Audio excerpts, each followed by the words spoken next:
Sveiki! Ne visi kelio raiščių ir menisko plyšimai yra gydomi chirurginiu būdu. Dalis pažeidimų gali būti gydomi konservatyviai. Taip pat fiziniai pratimai gali būti skiriami prieš operaciją, siekiant atkurti kelio sąnario amplitudes bei sustiprinti kojos raumenis. Keturgalvio raumens aktyvinimas.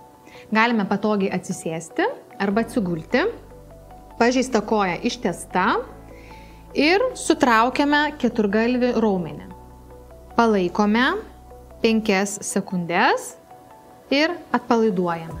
Stipresniam suaktyvinimui galime pakreipti pėdą į save ir tuomet sutraukiame 1, 2, 3, 4, 5 ir atpalaiduojame. Taip pat galime panaudoti susuktą rankšluostį, pasidėti po keliu ir spaudžiam rankšluostį žemyn ir suspaudžiame, sutraukiame keturgalvį raumenį. Ir atpalaiduojame.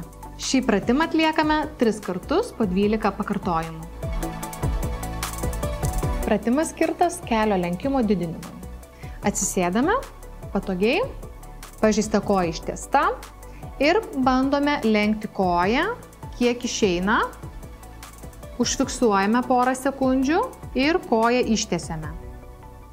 Viską darome raumenų pagalba, sulenkiame koją, užfiksuojame porą sekundžių ir ištiesiame. Jeigu sunku koją sulenkti, palengvinimui galime pasidėti rankšluostį ant grindų, plytelių, parketo ir lenkiam koją, užfiksuojame ir koją ištiesiame. Patogiausia, kai rankšluostis yra padėtas ant slidžios dangos.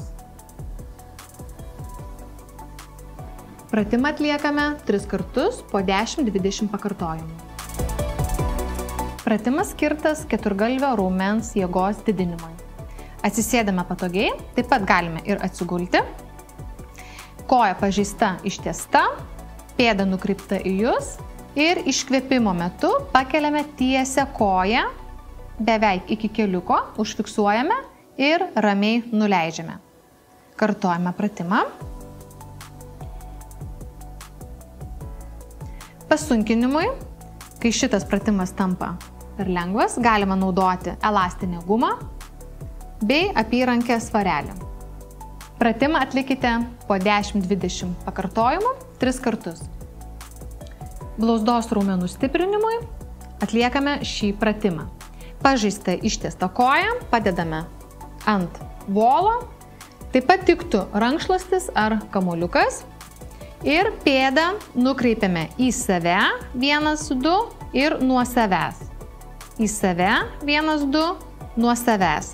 Stebime, kad koja per kelio sąnarį viso pratimo metu būtų ištiesta. Šį pratimą atliekame 3 kartus po 20 pakartojimų. Kitas pratimas – dubens kėlimas.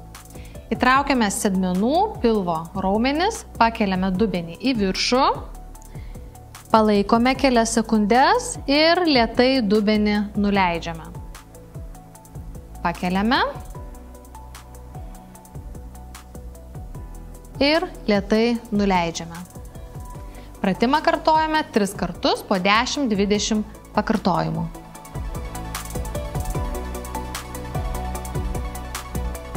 Kelio tiesimui atliksime šį pasyvų pratimą.